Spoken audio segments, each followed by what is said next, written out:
بسم اللہ الرحمن الرحیم نحمده ونصلي على رسوله الكريم اعوذ بالله من الشيطان الرجيم بسم الله الرحمن الرحيم رب اشرح لي صدري ويسر لي امري واحلل عقدة من لساني يفقهوا قولي۔ سورۃ الانفال کی آیت نمبر 27 میں اللہ رب العزت کا ارشاد ہے، یا ایھا الذین آمنوا لا تخونوا اللہ، اے لوگو جو ایمان لائے ہو اللہ تعالیٰ کی امانتوں میں خیانتیں نہ کرو، والرسول اور پیغمبر حضور اکرم صلی اللہ علیہ وسلم کی امانتوں میں خیانتیں نہ کرو، وتخونوا اماناتکم اور آپس میں ایک دوسرے کی امانتوں میں خیانت نہ کرو، وانتم تعلمون حالانکہ تم خوب علم رکھتے ہو۔ اس آیت پر اگر ہم غور کریں تو ہمیں پتہ یہ چلتا ہے کہ امانتیں 3 قسم کی ہیں جو کہ ہمارے پاس ہیں، اور ان میں خیانتیں بھی 3 قسم کی ہیں۔ پہلے نمبر پر اللہ رب العزت نے ذکر کیا لا تخونوا اللہ، اللہ تعالیٰ کی امانتوں میں خیانتیں نہ کرو، اور اپنے پچھلے سیشنز میں ہم نے ان امانتوں کے بارے میں تفصیل سے سیکھا، اور پھر پیغمبر کی امانتوں میں خیانتیں نہ کرو، یعنی جن کاموں کے کرنے کا حکم تمہیں حضور اکرم صلی اللہ علیہ وسلم نے دیا ہے ان کو نہ کرنا حضور اکرم صلی اللہ علیہ وسلم کی امانتوں میں خیانت ہے۔ وَتَخُونُوا أَمَانَاتِكُمْ اور آپس میں تم انسان بھی ایک دوسرے کی امانتوں میں خیانت نہ کرو، اور تم سب علم رکھتے ہو۔ تو گویا سورۃ الانفال کی اس آیت نمبر 27 میں اللہ رب العزت نے ہمیں حکم دے دیا ہے کہ ہم خیانتیں نہ کریں، نہ اللہ تعالیٰ کی امانتوں میں خیانتیں کریں، نہ حضور اکرم صلی اللہ علیہ وسلم کی امانتوں میں خیانتیں کریں، اور نہ آپس میں ایک دوسرے کی امانتوں میں خیانتیں کریں۔ پھر خیانت کی مذمت بیان کرتے ہوئے حضور اکرم صلی اللہ علیہ وسلم فرماتے ہیں، اور اس حدیث کو مسند احمد میں حضرت ابو ہریرہ رضی اللہ تعالیٰ عنہ روایت کرتے ہیں کہ آپ صلی اللہ علیہ وسلم نے فرمایا، ایمان اور کفر ایک دل میں اکٹھے نہیں ہو سکتے، اسی طرح سے سچ اور جھوٹ ایک دل میں اکٹھے نہیں ہو سکتے، اور خیانت اور امانت ایک جگہ اکٹھے نہیں ہو سکتے۔ یعنی اگر کسی مسلمان نے خیانت کا ارتکاب کیا ہے تو اب امانت کی جگہ اس کے دل میں نہیں ہے، اور اگر وہ جھوٹ بولتا ہے تو اب سچ بولنے کی جگہ اس کے دل میں نہیں ہے، وہ سچا نہیں ہے، اب وہ دیانتدار نہیں ہے۔ تو یہ خیانت کی مذمت ہے حضور اکرم صلی اللہ علیہ وسلم کے الفاظ میں۔ یہی وجہ ہے کہ ہمارا دین ہمیں یہ سکھاتا ہے، یہ تعلیم دیتا ہے کہ خیانت کرنا ایک ایسا بد اخلاقی پر مبنی وصف ہے، اور اللہ رب العزت کی وہ عظیم نافرمانی ہے جس سے ہمیں بچنے کی تاکید کی گئی ہے۔ یہ وہ بدترین خصلت ہے کہ جس کی وجہ سے ایک گھر کے رہنے والے افراد ایک دوسرے پر اعتماد نہیں کرتے، ایک معاشرے میں رہنے والے انسان ایک دوسرے پر اعتماد نہیں کرتے، اور یہ ایک ایسا بد اخلاقی پر مشتمل وصف ہے یا کوالٹی ہے کہ جسے کبھی بھی سلیم الفطرت انسان پسند نہیں کر سکتا۔ جو شخص سلیم الفطرت ہے، جس نے اپنی فطرت کی حفاظت کی ہے، جو زندگی میں مثبت رویوں کا مالک ہے، وہ کبھی بھی ایسی بد اخلاقی یعنی خیانت کو پسند نہیں کر سکتا۔ خیانت کا ارتکاب صرف وہی مسلمان کر سکتا ہے جس کا نفس کمزور ہے یا جس کا نفس بیمار ہے، اور بیماری سے مراد یہاں تمام بد اخلاقیاں ہیں۔ اور جب ہم خیانت کا لفظ بولتے ہیں تو اس کا مطلب ہے کہ ہر بدترین خیانت اس میں آ جاتی ہے، اور جیسا کہ ہم نے سورۃ الانفال کی آیت نمبر 27 میں دیکھا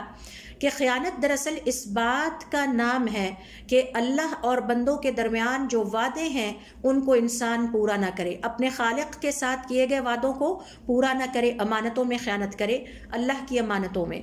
اور پھر انسان اور انسان آپس میں ایک دوسرے کی امانتوں میں خیانت کرے، اور پھر یہ کہ ایک فرد پورے معاشرے کی خیانت کر دے، جیسا کہ آج کے سیشن میں ہم سیکھیں گے کہ خیانتوں کی مختلف شکلیں کیا ہیں۔ اور اتنی تفصیل سے اس موضوع کو آپ کے سامنے اور اپنے سامنے رکھنے کا مقصد یہ ہے کہ آئیے ہم اپنا محاسبہ کریں، اپنا حساب کتاب کریں، اور دیکھیں کہ کہاں کہاں ہم اللہ رب العزت کی نافرمانیوں کا ارتکاب کر رہے ہیں۔ جہاں تک خیانت کی مذمت کا تعلق ہے تو سورۃ الانفال کی آیت نمبر 58 میں اللہ رب العزت کا ارشاد ہے، ان اللہ لا يحب الخائنین، بہت بڑی بات ہے۔ اللہ تعالیٰ خیانت کرنے والوں سے محبت نہیں کرتا۔ اس کا مطلب ہے کہ میں اور آپ اگر اللہ رب العزت کی امانتوں میں خیانت کر رہے ہیں، اگر ہم انسانوں کی امانتوں میں خیانت کر رہے ہیں، اور اگر ہم حضور اکرم صلی اللہ علیہ وسلم کی امانتوں میں خیانت کر رہے ہیں، ہم اللہ تعالیٰ کی محبت کو کبھی نہیں پا سکتے۔ ہم کبھی بھی اللہ رب العزت کی محبت کو نہیں پہنچ سکتے، کیونکہ اللہ تعالیٰ بد اخلاق مسلمان سے محبت نہیں کرتا، اللہ تعالیٰ بہترین اخلاق والے مسلمان سے محبت کرتا ہے۔ سورہ یوسف کی آیت نمبر 52 میں پھر اللہ تعالیٰ نے خیانت کرنے والے مسلمان اور انسان کے لیے ناپسندیدگی کا اظہار کرتے ہوئے اور اس کی مذمت بیان کرتے ہوئے فرمایا، ان اللہ لا یہدی کید الخائنین، یہ جو خیانت کرنے والے ہوتے ہیں ان کی تدبیریں کبھی کامیاب نہیں ہوتی، اللہ تعالیٰ ان کی تدبیروں کو کبھی کامیاب نہیں ہونے دیتے۔ یہ جو آج کل مجھے اور آپ کو اپنی زندگی میں ناکامیوں کا سامنا ہے اور پریشانیوں کا سامنا ہے، اس کی وجہ ہی یہ ہے کہ ہماری زندگی میں اللہ تعالیٰ کی نافرمانیاں بہت زیادہ ہیں، اور ان نافرمانیوں میں سے ایک یہ ہے کہ ہم اپنے خالق کی خیانتوں کا ارتکاب کر رہے ہیں، حضور اکرم صلی اللہ علیہ وسلم کے ساتھ خیانت کا ارتکاب کرتے ہیں، اور آپس میں گھر کے افراد، محلے کے افراد، معاشرے کے افراد ایک دوسرے کے ساتھ خیانتوں کا ارتکاب کرتے ہیں۔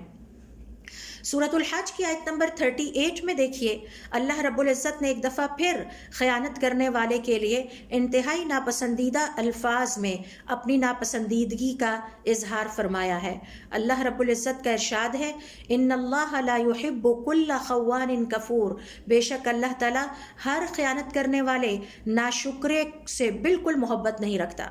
تو یہ جو خیانت کرنے والے ہوتے ہیں یہ اللہ تعالیٰ کے ناشکرے ہوتے ہیں۔ مثال کے طور پر جیسا کہ ہم نے اپنے پچھلے سیشنز میں سیکھا کہ اللہ رب العزت کی امانتیں کیا ہے، اللہ تعالیٰ کا دین ہمارے پاس اللہ تعالیٰ کی امانت ہے۔ اب اگر ہم اس دین میں کسی قسم کی خیانت کا ارتکاب کرتے ہیں تو اس کا مطلب ہے کہ ہم اللہ رب العزت کی ناشکری ظاہر کر رہے ہیں، کیونکہ جو اللہ رب العزت کا شکر گزار ہوگا وہ اللہ تعالیٰ کی پسند اور اس کی رضا کو اپنی پسند اور رضا پر ترجیح دے گا۔ پھر اسی طرح سے ہمیں قرآن کریم اور حضور اکرم صلی اللہ علیہ وسلم کی احادیث کے مطالعے سے پتہ چلتا ہے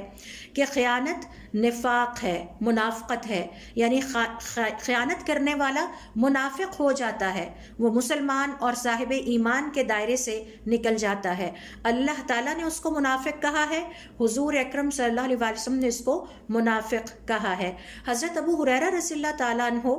حضور اکرم صلی اللہ علیہ وسلم سے بیان کرتے ہیں، منافق کی 3 نشانیاں ہیں، جب بولتا ہے تو جھوٹ بولتا ہے،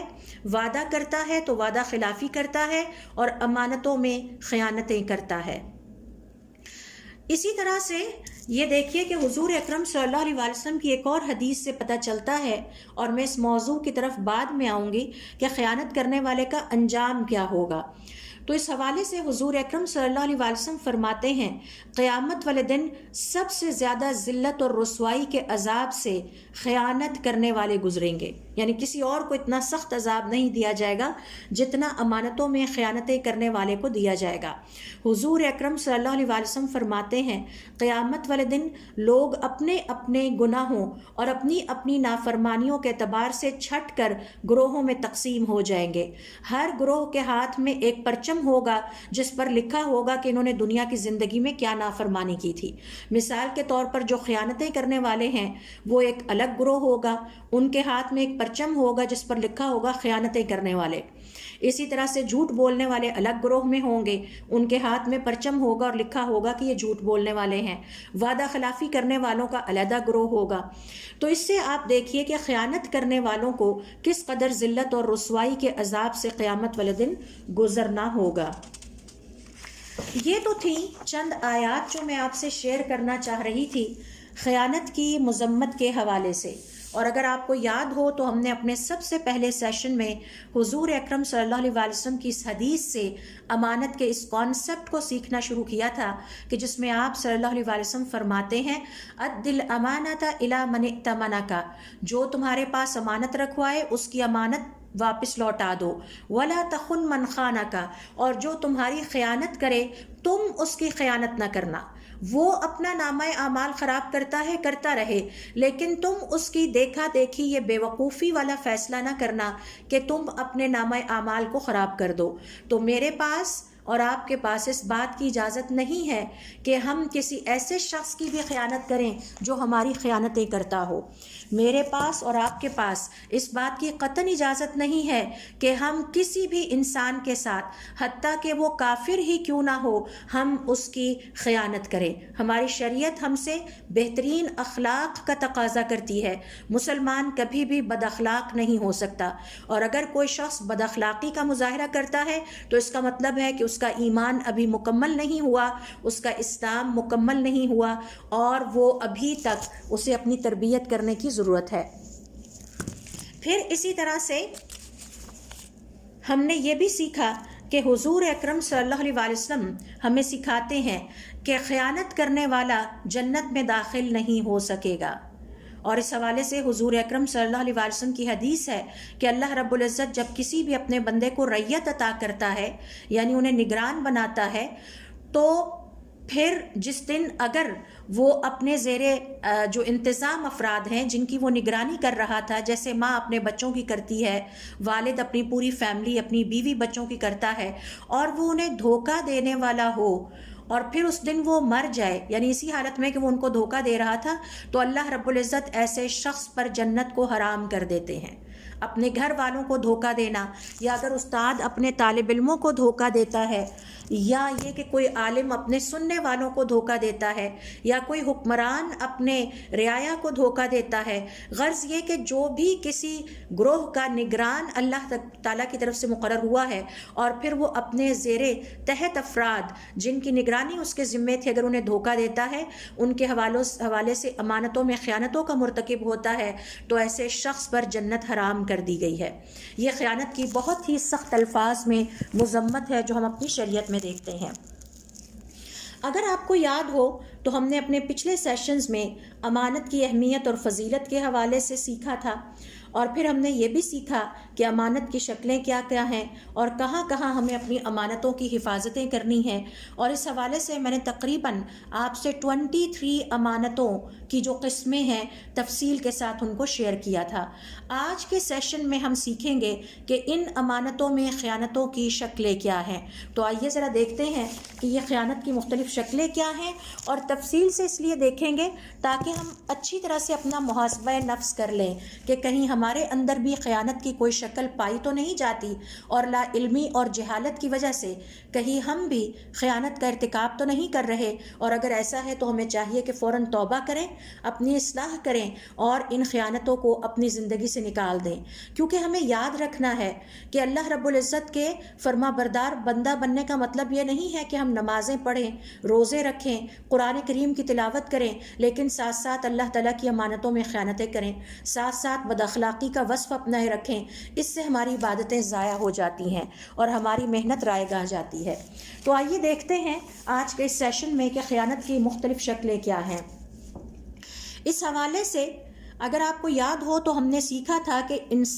ہم انسانوں کے حوالے اللہ رب العزت کی طرف سے جو امانتیں کی گئی ہیں ان میں سر فہرست اور سب سے بڑی امانت جو کہ امانت عظمیٰ کہلاتی ہے وہ ہمارا دین اور ہمارا عقیدہ ہے۔ اللہ رب العزت نے ہمیں جو دین عطا کیا ہے یہ ہمارے پاس اللہ رب العزت کی سب سے بڑی امانت ہے،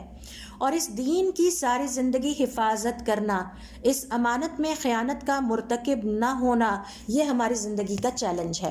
اور اس حوالے سے افسوس کی بات یہ ہے کہ اگر آج کے مسلمان کی زندگی کو دیکھا جائے تو ہمیں اس کے زندگی میں امانت عظمیٰ میں خیانت کی بہت ساری شکلیں نظر آتی ہیں۔ مثال کے طور پر آج ہم دیکھتے ہیں کہ مسلمان معاشروں میں خود مسلمانوں میں سے ایسے افراد کھڑے ہو کر اسلام کے اصول اور اس کے بنیادی عقائد اور اس کے اخلاقیات میں عیب نکالتے ہیں۔ مثال کے طور پر آپ کو بہت سارے مسلمان یہ کہتے ہوئے بھی نظر آتے ہیں، لکھتے ہوئے بھی نظر آتے ہیں کہ اسلام اب اس قابل نہیں رہا کہ دور جدید کے تقاضوں کو پورا کر سکے، آج کے دور میں اسلام پر عمل کرنا ممکن نہیں۔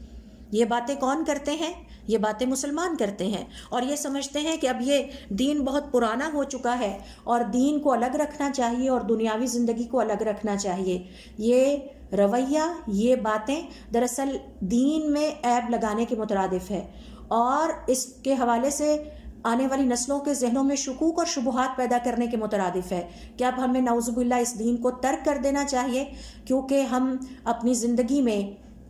اس دین کو دنیا کے ساتھ لے کر نہیں چل سکتے اور فی زمانہ اس پر عمل کرنا ممکن نہیں ہے. تو یہ بات یاد رکھنی چاہیے. اگر آج کے مسلمان یہ باتیں کرتے ہیں اور یہ ان کی بلیف بنتی جا رہی ہے تو اس کا مطلب ہے کہ وہ امانت عظمیٰ میں خیانت کا ارتکاب کر رہے ہیں کیونکہ وہ اس دین کی حفاظت کرنے کی بجائے اس میں عیب لگا کے اسے ڈسکارڈ کرنے کی کوشش کر رہے ہیں، اسے ترک کرنے کی کوشش کر رہے ہیں اور یہ اللہ تعالیٰ کی اس امانت عظمیٰ میں خیانت کے مترادف ہے. اسی طرح سے اس امانت عظمیٰ میں خیانت کا ایک انداز اور بھی ہے اور وہ یہ کہ اللہ رب العزت کی نازل کردہ اس کتاب یعنی قرآن کریم اور حضور اکرم صلی اللہ علیہ وسلم کی سنت یعنی آپ کی احادیث کی من مانی تشریح کی جائے، یعنی وہ تشریح نہ دیکھی جائے جو کہ حضور اکرم صلی اللہ علیہ وسلم نے کی ہے، جو ہمارے صالحین یا صحابہ کرام رضوان اللہ علیہم اجمعین نے کی ہے، بلکہ اپنی مرضی کی تشریح نکال کے اپنی پسند کے مطابق اس کی تشریح کر دی جائے اور پھر یہ بھی خیانت کی ایک شکل ہے. اور اسی طرح سے حضور اکرم صلی اللہ علیہ وسلم کے صحابہ کرام رضوان اللہ علیہم اجمعین میں عیب لگایا جائے اور یہ وہ صحابہ کرام ہیں کہ جنہوں نے دین پر عمل کیا، حضور اکرم صلی اللہ علیہ وسلم سے دین کو سیکھا، تو اب ان کی پیروی کرنے کی بجائے ان پر ان کی شخصیت میں عیب لگایا جائے اور یہ بھی امانت عظمیٰ میں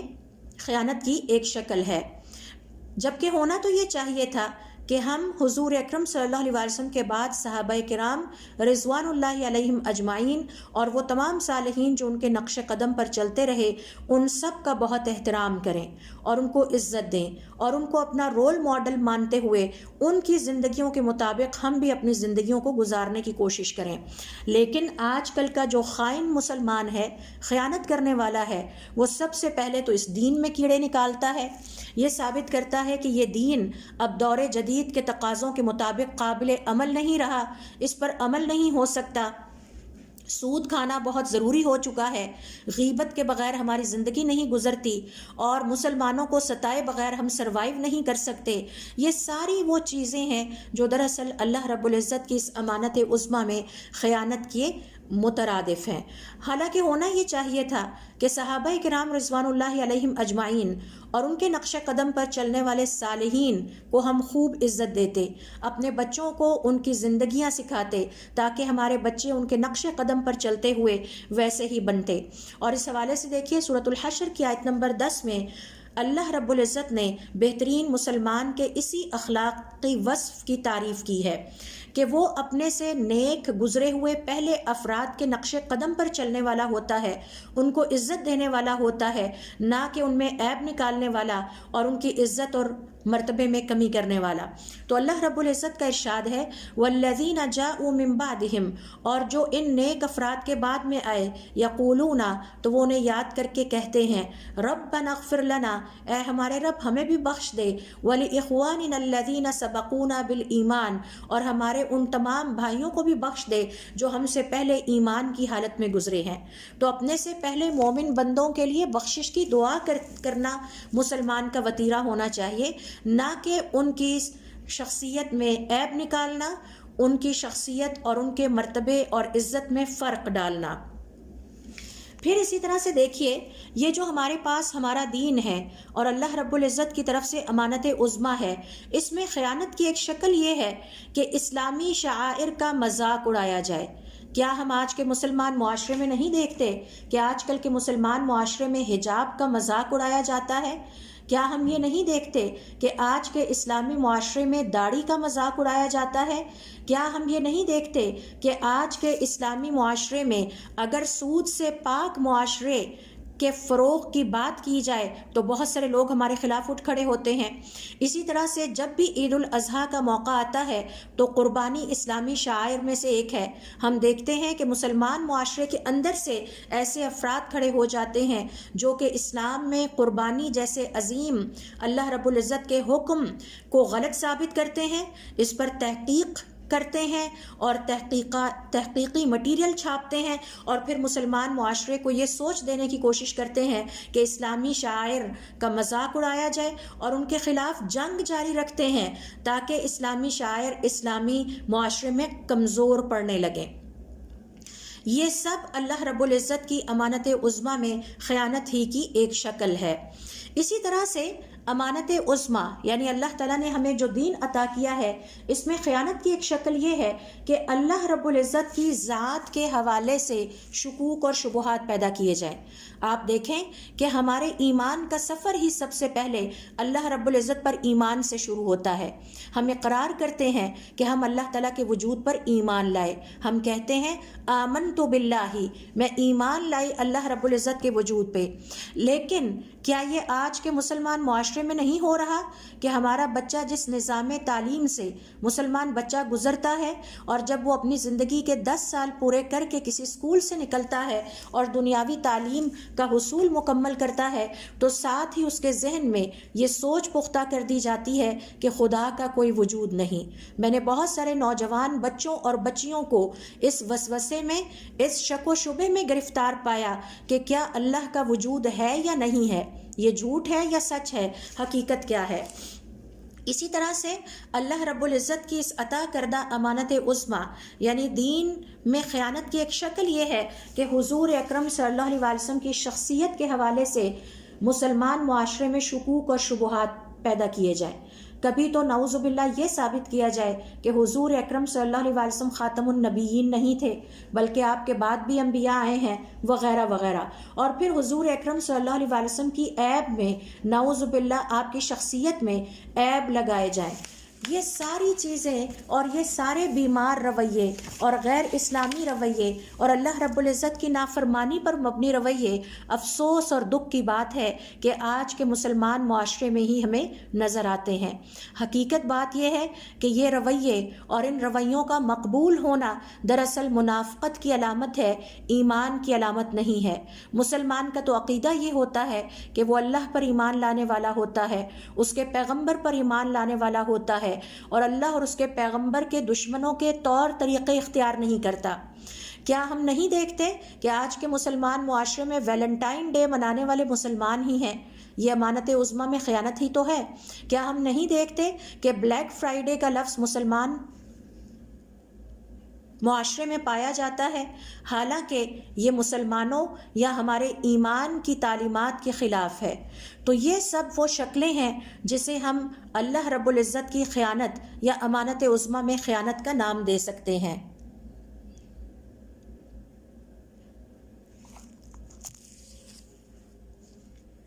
پھر اسی طرح سے دیکھیے کہ خیانت کی ایک اور شکل یہ ہے کہ اپنے وطن کی خیانت کی جائے۔ ہم سب جانتے ہیں کہ وطن اللہ رب العزت کی عظیم نعمت ہے، اور وطن کی قدر پوچھنی ہو تو کشمیر والوں سے پوچھئے، روہنگیا اور میانمار کے لٹتے اور کٹتے ہوئے مسلمانوں سے پوچھئے۔ وطن کی قدر و قیمت پوچھنی ہو تو کشمیر کے بعد فلسطین کے مسلمان کو جا کے پوچھئے، شام کے مسلمانوں سے پوچھئے کہ وطن اللہ رب العزت کی کس قدر عظیم امانت ہے۔ تو وطن کے حوالے سے، اور یہ اللہ تعالیٰ کی کتنی بڑی نعمت ہے، وطن کے حوالے سے آج کل کے مسلمان بھی اللہ رب العزت کی اس امانت میں خیانت کے مرتکب ہو رہے ہیں۔ یہ جو اللہ تعالیٰ نے ہمیں وطن جیسی عظیم امانت اور نعمت عطا کی ہے، اس میں خیانت کی شکل یہ ہے کہ مسلمان معاشرے کے اندر ایسے وطن دشمن افراد نکل آئیں کہ جو اپنے ہی وطن کے خلاف، اپنے وطن کے دشمن بیرونی دشمنوں سے رابطہ کر کے اپنے ذاتی مفادات حاصل کرنے کے لیے، اپنی جیبیں اور تجوریاں بھرنے کے لیے اپنے وطن کے مفادات کو داؤ پر لگا دیں، اور اپنی ہی قوم کے مفادات کو داؤ پر لگا دیں، کیونکہ اسلام کی نظر میں، اللہ رب العزت کی نظر میں تو پسندیدہ مسلمان وہ ہوتا ہے جو اپنے وطن کی سرحدوں کا محافظ ہوتا ہے۔ تو مسلمان اپنے وطن کا محافظ ہوتا ہے، وہ اپنے وطن کی خدمت کرنے والا ہوتا ہے، اور وہ اپنے وطن کی خاطر اپنے ذاتی مفادات کو قربان کرنے والا ہوتا ہے۔ لیکن جب ایسے وطن دشمن عناصر وطن کے اندر ہی پیدا ہو جائیں، جیسا کہ آج کل کے مسلمان معاشروں میں ہم دیکھتے ہیں کہ ہمارے ہی ملک کے اندر سے ایسے افراد جو کہ ملک دشمنی کا ارتکاب کرتے ہوئے ملک کے دشمنوں سے تعلق رکھتے ہیں، ان سے فائدے اٹھاتے ہیں، ان سے پیسہ وصول کرتے ہیں، اور اس کے بعد اپنے ملک میں فتنہ اور فساد پھیلاتے ہیں۔ یہ فتنہ اور فساد قتل و غارت گری کے ذریعے بھی پھیلایا جاتا ہے، اور یہ فتنہ اور فساد پیسے لے کر اپنی قوم کے اندر گمراہ کن نظریات اور اللہ رب العزت کی نافرمانی پر مبنی نظریات کو پھیلا کر بھی کیا جاتا ہے۔ پھر ہم خون بہا بھی دیکھتے ہیں، پھر ہم قوم کے مال تباہ ہوتے بھی دیکھتے ہیں، عزتیں لٹنے لگتی ہیں، اور تمام معاشرہ بے چینی اور پریشانی اور اضطراب کا شکار ہو جاتا ہے۔ ایک مسلمان اس قسم کی وطن کی خیانت سے دور رہتا ہے۔ وہ کبھی بھی اپنے وطن کے خلاف سودے نہیں کرتا، وہ کبھی بھی کسی ایسی سرگرمی کا حصہ نہیں بنتا کہ جس سے اس کے وطن کو نقصان پہنچے، نہ ہی وہ کسی نقصان پہنچنے والی سرگرمی کا ذریعہ بنتا ہے، اور نہ ہی وہ اسلام دشمنوں کا ساتھ دینے والا ہوتا ہے، بلکہ وہ مسلمانوں کے وطن کی حفاظت کرنے والا ہوتا ہے، اس کے امن و امان کو برقرار رکھنے کی والی سرگرمیوں میں حصہ لیتا ہے، اور اپنی قوم کو فائدے پہنچانے والا ہوتا ہے۔ اسی طرح سے دیکھیے کہ وطن کی خیانت کی ایک اور شکل یہ ہے کہ جس طرح سے ہمارے بعض مسلمان تاجر جب دیکھتے ہیں کہ مارکیٹ میں کسی چیز کی بہت زیادہ ضرورت ہے اور لوگوں کے درمیان اس کی ڈیمانڈ بڑھ گئی ہے، تو وہ اس کی قیمتوں کو بڑھا دیتے ہیں۔ تو یہ خواہ مخواہ کی وطن کے اندر مہنگائی کرنا، جس سے وطن کی معیشت کو نقصان پہنچے اور جس سے وطن جو ہے اس میں بے چینی اور اضطراب کی کیفیت پیدا ہونے لگے، یہ سب دراصل وطن جیسی نعمت اور اللہ رب العزت کی امانت میں خیانت ہے۔ اسی طرح سے رشوت لے کر غلط فیصلے کرنا، کسی دوسرے کا حق دے دینا، یہ ساری چیزیں وطن کے ساتھ خیانت کے زمرے میں آتی ہیں۔ پھر اسی طرح سے حضور اکرم صلی اللہ علیہ وسلم فرماتے ہیں کہ سچا تاجر اسے چاہیے کہ وہ اللہ تعالیٰ سے ڈرے اور مناسب اپنا فائدہ ضرور حاصل کرے، لیکن اپنی قوم کو نقصان نہ پہنچائے اور مہنگائی کر کے انہیں تکلیف اور اذیت میں مبتلا نہ کرے۔ اسی طرح سے ہمیں مسلمان معاشرے میں اللہ تعالیٰ کی امانتوں میں خیانت کی ایک اور شکل نظر آتی ہے، اور وہ یہ ہے کہ اس وطن جیسی عظیم نعمت کی امانت میں خیانت کی ایک شکل یہ ہے کہ وطن کے اندر اور اپنی قوم میں ایسی نقصان دہ اور ضرر رساں چیزیں پھیلائی جائیں یا نشہ آور اشیاء کا استعمال عام کیا جائے کہ جس سے ملک اور قوم کو نقصان پہنچتا ہے، اور اس کے پیچھے مقصد صرف یہ ہوتا ہے کہ اپنی جیبیں بھری جائیں، اپنی تجوریاں بھری جائیں، اور اس کے لیے اپنی قوم کی زندگی اور صحت کو داؤ پر لگا دیا جاتا ہے۔ یہ وطن جیسی عظیم نعمت میں خیانت کا ارتکاب ہے۔ اسی طرح سے خیانت کی ایک اور شکل یہ ہے کہ عزت اللہ رب العزت کی امانت ہے، عزت کی حفاظت نہ کرنا مسلمان پر فرض ہے کہ وہ اپنی عزت کی بھی حفاظت کرے، اور اس پر یہ بھی فرض ہے کہ وہ دوسرے کی عزت کی بھی حفاظت کرے، اور اگر کوئی مسلمان اپنی عزت کی حفاظت نہیں کرتا اور فحاشی اور بے حیائی کے راستے پر چل پڑتا ہے تو وہ اللہ رب العزت کی ایک اور امانت میں خیانت کا ارتکاب کرتا ہے۔ اسے یہ بھولنا نہیں چاہیے کہ سورہ غافر کی آیت نمبر 19 میں اللہ رب العزت کا ارشاد ہے، یعلم خائنۃ الاعین وما تخفی الصدور، اللہ تعالیٰ تمہاری نگاہوں کی خیانتوں کو بھی جانتا ہے، اور جو راز اور منصوبے خیانت پر مبنی تمہارے سینوں میں دفن ہیں، سینوں میں چھپے ہوئے ہیں، اللہ رب العزت اس کو بھی جانتا ہے۔ پھر اسی طرح سے دیکھیے کہ ابن عباس رضی اللہ تعالیٰ عنہ کہتے ہیں کہ حضور اکرم صلی اللہ علیہ وسلم نے فرمایا کہ اللہ تعالیٰ نے زنا کو حرام کر دیا ہے، اور ہمیں حکم دیا ہے کہ ہم زنا یعنی فحاشی، بے حیائی اور عریانی کے تمام اسباب سے دور رہیں۔ اس حوالے سے سورۃ الاسراء کی آیت نمبر 32 میں اللہ رب العزت کا ارشاد ہے وَلَا تَقْرَبُوا الزِّنَا، اور زنا کے قریب بھی نہ جانا، إِنَّهُ كَانَ فَاحِشَةً وَسَاءَ سَبِيلًا، بے شک یہ بڑا ہی فحاشی والا اور برائی والا راستہ ہے۔ لہٰذا اپنی عزت کی حفاظت کرنا ہمارے اوپر فرض ہے، اور ہمیں بھولنا نہیں چاہیے اپنی عزت کی حفاظت کے حوالے سے کہ حضرت یوسف علیہ السلام نے اپنی عزت کی حفاظت کرتے ہوئے جیل جانے کو منظور کیا، لیکن غلط کام میں اس خاتون کے ساتھ شامل نہیں ہوئے۔ کسی مسلمان عورت کے پاس اس بات کی گنجائش نہیں کہ وہ اپنے شوہر کی خیانت کا ارتکاب کرے۔ اسی طرح سے کسی مسلمان عورت کے پاس اس بات کی گنجائش نہیں کہ وہ اپنے شوہر کے مال کو برباد کر کے اللہ رب العزت کی ایک امانت میں خیانت کرے۔ اسی طرح سے کسی شوہر کے پاس اس بات کی گنجائش نہیں ہے کہ وہ اپنی بیوی کے ساتھ خیانت کرے، یعنی بیوی کے ہوتے ہوئے اور خواتین کے ساتھ تعلقات استوار کرے۔ میں نے اپنے پچھلے لیکچر میں بھی کہا تھا کہ مسلمان کا کوئی بوائے فرینڈ اور گرل فرینڈ نہیں ہوتا۔ یہ کانسیپٹس ہمارے ہاں یہودیوں اور عیسائیوں سے آئے ہیں۔ اسلام نکاح کو پروموٹ کرتا ہے، فحاشی، بے حیائی، عریانی اور زنا کے تمام راستوں کو بند کرتا ہے۔ اسی طرح سے